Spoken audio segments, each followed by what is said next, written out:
Are you sure you want to stay here?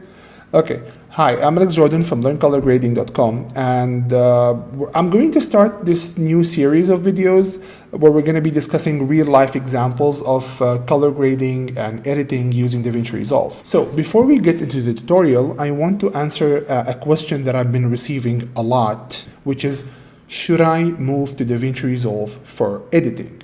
And my answer is usually very simple.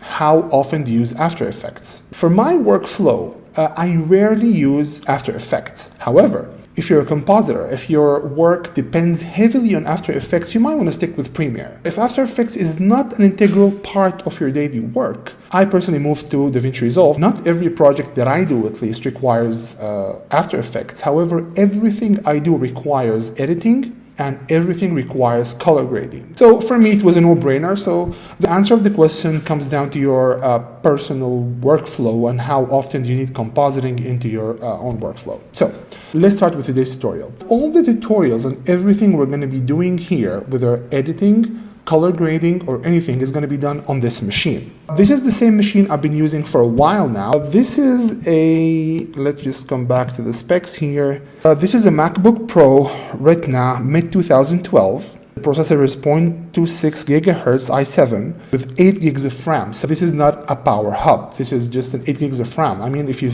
buy anything standard now, it will come with more RAM than this. It's DDR3, of course. It's having NVIDIA GeForce GT 650M with 1 gigs of memory. So it's not even the most powerful. It's not even powerful as a graphics card. Yeah, that's all. So everything we're going to be doing on this machine to prove to you that you don't need the most powerful system, you don't need the latest graphics cards, you can simply use it on a mid-range laptop, and we're going to see this here. In today's tutorial, we're going to be looking at removing a blemish from a girl's face, tracking the blemish, and smoothing the skin and just giving the image a pretty look. So let's start. So if you come here, you'll notice in the footage here that the girl have this small blemish here. So let's start removing this. First, I'm going to add a window. So I'm just going to come to Windows here, add a new window, and I'm just going to zoom here into the blemish itself and zoom in. And remember, to move the window around when you're zoomed in, you have to use the middle mouse button.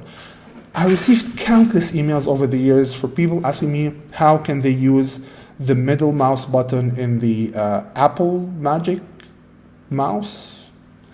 Yeah, that's a name for a mouse, the Magic Mouse. And unfortunately, the Magic Mouse doesn't have enough magic to have a middle button. I heard that there are some softwares that you can install to add the functionality of a middle button. However, I prefer just the cheapest mouse I can get because the wheel clicks. And when the wheel clicks, I get to know exactly how far I'm moving the wheel. It's just easier for me. So I'm just going to come to the image here, the middle button, and just put it here and just place it here. Have it on top of the blemish. So I'm simply going to come to the primary wheels and click on number 2, and I'm just going to reduce the mid-tone details down. So I'm removing the mid-tone details, and I'm going to come to blur and simply increase the blur radius, and it kind of disappeared. So this is the image. This is the original image. You can see the blemish here, and this is the image without the blemish. However, of course, this is a video, so it will move, so we need to track it. You'll discover now that this footage is kind of tricky to track because her hands moved in the middle and she actually covers the blemish with her hand, so we'll see how this works. So I'm first going to start to track backwards, so tracking the blemish. I'm gonna come to this point and I'm gonna track forward. Now the tracking object, the object that we're tracking, actually disappeared from the screen. So now we need to move to a different point in the film where it just becomes visible again and start tracking one more time. So I'm going to simply come to this point here. Now we have the blemish visible again. Now it's very tricky.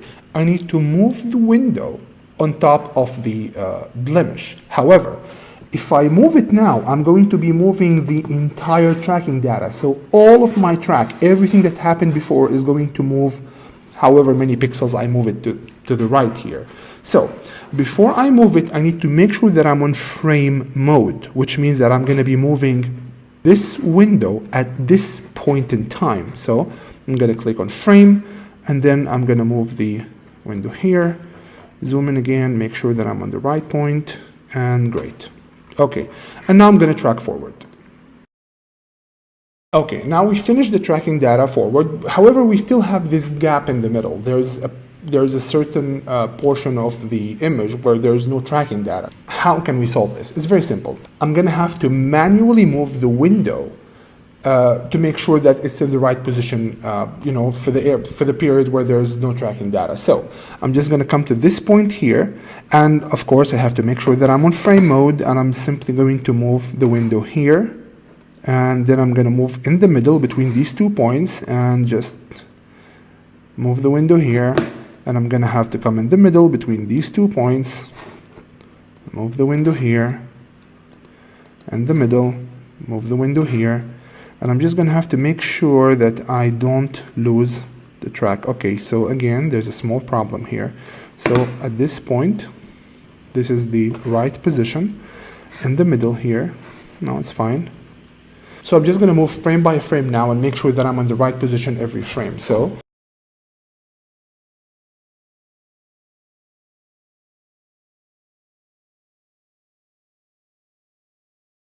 okay, let's turn off the window. I'm just going to come here and turn it off and see if we can spot the blemish at any point. This is beautiful. Look at the original clip and the new clip. Of course, the skin is really smooth here. We're going to be smoothing the entire skin later, so it's not a problem. So let's...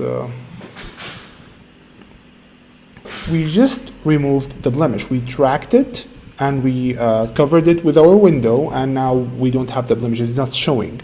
So now the second step here is to smooth out the entire face. So I'm simply going to add a new node, and in the new node I'm going to be selecting the face only. So I'm going to go to qualifiers, and I'm going to click here and make sure that I'm on highlights mode, and click to select the face. Beautiful. So I'm simply going to blur the radius here, and to refine it, I'm going to come to a black and white mode and simply clip white. Beautiful.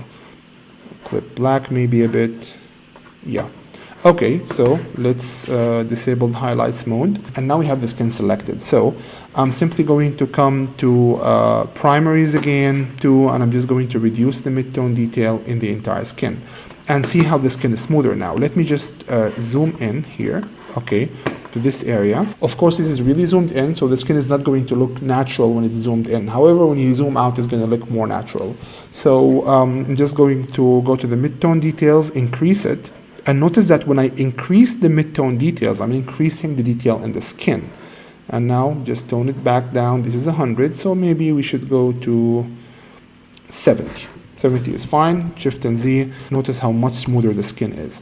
Now I'm just going to add a basic grade to the image. So I'm just going to add a new node. And the first thing that I notice here is that I have the highlights on the face. They're kind of blowing up a bit. So I'm just going to come to log, go to highlights, and just reduce the highlights and log a bit. So I'm just smoothing the transition between the midtones and the highlights. Then I'm going to come to primaries. I'm just going to get lift to look more blue here. Yeah, and I'm just going to get gain to look a bit more yellowish. Okay, we're starting to get somewhere.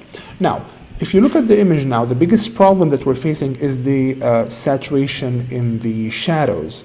Because remember, one of the most important aspects of a well-graded image is that we always have less saturation in shadows and more saturation in midtone, and again, like less saturation in highlights. So I'm just going to add a new node, and I'm going to come to Luma versus saturation, reduce saturation in shadows, increase it in the midtones, and reduce it in the highlights a bit.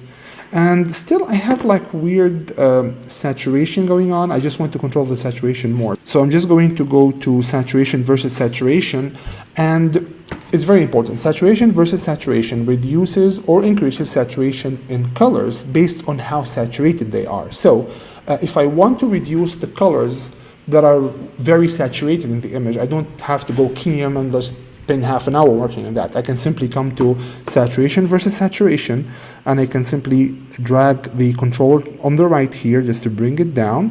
Look at the image when I increase it and when I bring it down. this looks way more natural, and I'm just going to increase the colors that are not very saturated. So let's take a look at the original image and the new image.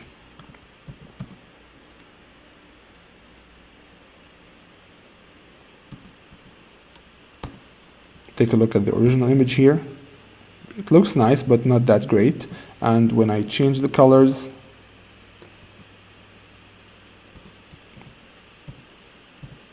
and finally, the last thing I usually do is to add one more node at the end and just use the log controls to stylize the image a bit. It's not something that you have to do. There's no right or wrong when it comes to color grading. It's just what I'm used to doing it all the time. So, okay, so I'm just going to add a new node, and as a node, I'm going to be on log mode, and I'm just going to try to see if I can do something slightly better to the image here. Yeah, look, when I increase the shadows, it's much better. I kind of like this look. And just reduce the highlights a bit, and much better. Now look at this image and how it looks now.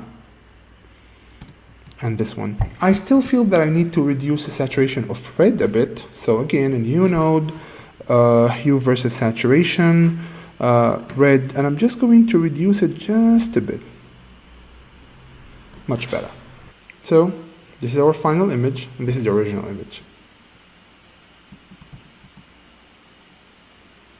Notice that when I'm playing the final image, my laptop can only handle 9 to 10 frames per second. However, I'm just going to come to playback here, proxy mode, and choose quarter resolution. And now I think I can reach 25 frames per second. Yep, which is 25 frames per second now, which is really beneficial if you want to see how your image is playing. So you don't need powerful hardware to use Resolve, and you don't need to have a cat sitting on your table next to the machine. You can do without those. So if you like this, please subscribe, and you can visit us at learncolorgrading.com, which is an all video-based resource that teaches you the basics of color grading and color in general. And you can also visit Film Simplified, where we have the easiest courses to teach color grading, Davinci Resolve editing, and Davinci Resolve coloring. They're designed for the absolute beginner with no prior knowledge in color or editing required. Okay, bye.